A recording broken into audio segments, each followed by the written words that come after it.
Hey everybody, this is Chris with Overclockersclub. I've got something really cool here from Acer. It's a brand new gaming monitor. It's part of the Nitro XZ2 series.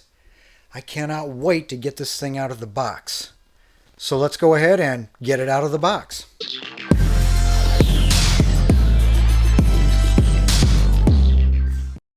Alright, so now it is out of the box, but it's still in the styrofoam, so I'll get it out of there in just a moment. But first, it comes with power supply, a DisplayPort cable, an HDMI cable, and there's the base. The base sort of sits in that little pocket. And have somebody help you when you take this thing out of the box, because that base might just fall on your foot. And don't ask how I know that. Alright, let's go ahead and get this thing out of the styrofoam. Alright, so the first thing we'll look at here is the base. It has a heavy steel plate in the bottom. It's got 4 little rubber feet, and that'll keep it from sliding around. There's a little thumb screw here. This, of course, is to attach the extension here, or the neck, I guess you could call it. Has a very nice, like a satin finish to the aluminum. I really like that black and red sort of theme there. Of course, this is where the monitor attaches, so it does pivot so it can tilt. And then down here on the end, you can see there are 3 pins sticking up there. So there are 3 holes here. And then the little threaded screw goes right in the center. So this should be pretty straightforward. Center it over the pins.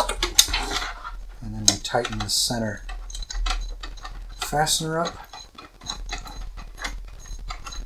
Snug that down. You want to make sure you don't want that thing wobbling around. And there's the base. So the next thing to do is to attach the monitor. Now looking at the bottom of the monitor, so this is sort of the monitor when it's flipped upside down, but there's a port for power. There are 2 HDMI ports, a single display port, and a headphone jack. There are no USB pass-through ports, and that's fine because I usually don't use those anyway. And when you attach it, it sort of sits over the 2 tabs at the top. I've already got it mounted, but it snaps in here. You really want to make sure this little lock snaps in place. You don't want your monitor falling off in your lap. And here is the fully assembled monitor. This is really an attractive monitor. You can see that gentle curve there to it. But I like the red accents here on the sides. I like the red center post and the cable management there, a little hook for your cables. Has some venting there to let the heat out. Now, most people don't spend that much time looking at the back of their monitor, but it does look nice. Some monitors have red LEDs on the back or LED lighting, and this one does not, which is perfectly fine. And there's the front of the monitor. You don't really get an appreciation for how big this is unless you're standing right in front of it.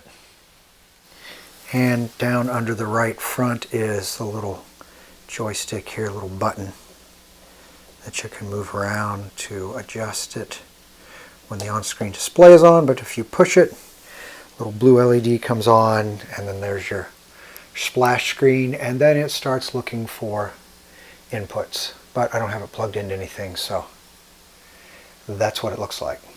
Alright, so this is probably a little redundant here. I can't remember. I'm pretty sure I measured this, but I started reviewing this a few weeks ago and got distracted, so I'm sort of getting back into it. But anyway, this is a monitor that can be raised and lowered. So our vertical height maximum when the monitor is all the way up, it's coming in at about 24.5 inches tall to the top of the monitor, and all the way down, if you need to put it in an area like where you've got a shelf on a desk or something and you need some clearance there, you need to know how high that is.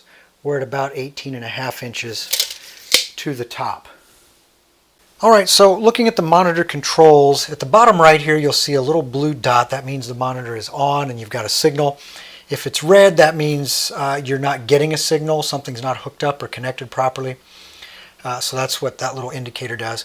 Now usually monitors will have a series of buttons either back here along this side or somewhere underneath. And there is one button, it's a little joystick, it's right here in the center, So it's 4 directions, so you go left, right, in, or out. And to make your selection, you push up. So there's a little detent. You kind of push up, and that brings your on-screen display. The first one there, and you can toggle again. You push this. I'm actually pulling it toward me a little bit, and you scroll through your different modes here. But your main menu, to select that, you just push the little button up. Here are your picture controls, your color controls, audio. Here you can control the volume for your onboard speakers. There's your different gaming modes, on-screen display. Here are your system settings and the information. So if you want to see what your frequency, horizontal and vertical, your resolution, your source for your input, serial number, and then there's a mass reset here. So if you got everything set up and you don't like it and you don't want to go through and change it, you can go back to the factory defaults there with that.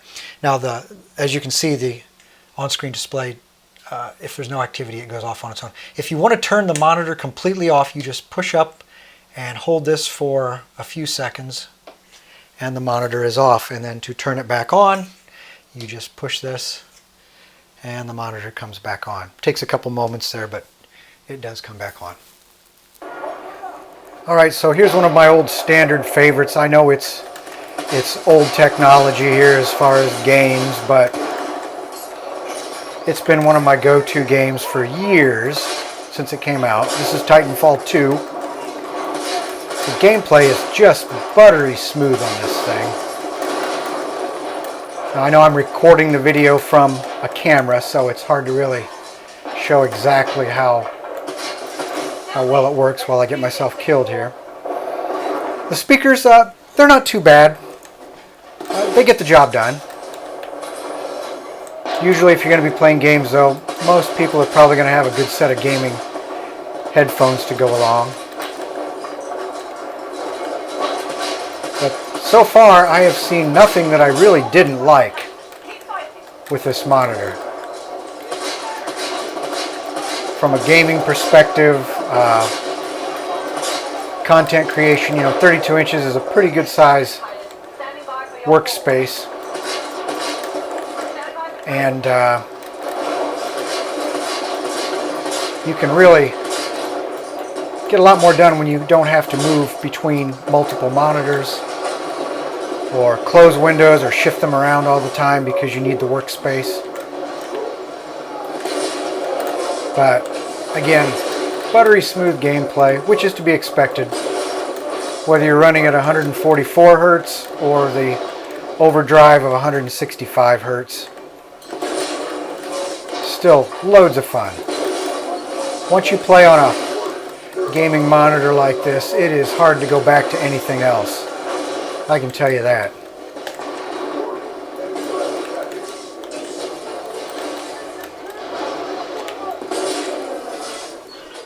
And looking at the specification sheet, the resolution is 2560 by 1440 at 144 Hertz, although there is an overclock capability, so the refresh rate goes all the way up to 165 Hertz, which is a good thing.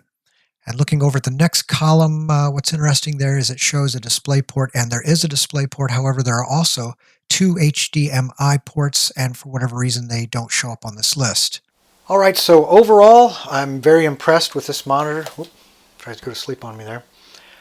Fit, form, function are really top-notch. Typical ACER quality that I've seen over the years. 0 dead pixels. It did take me a little while to get used to the menu controls here, but any monitor is that way, especially if you don't use them very often. There's a little bit of a learning curve. The only thing I would say that I do miss, some of my other monitors have the pass-through USB on the back. Not a showstopper, but definitely the onboard speakers certainly make up for it. But some of the other monitors have that, and I do like it. Overall, I would give this the Overclockers Club Gold Award. Retail price on this, $449.99, or call it $450. Keep your eyes open for sales Black Friday, Christmas, New Year's, whatever the holiday is, there's always a sale going on. So keep your eyes open for that to get the best pricing. But like I said, overall, great monitor. Great for content creation, great for gaming. So this is Chris with Overclockers Club. Thanks for watching, and don't forget to subscribe.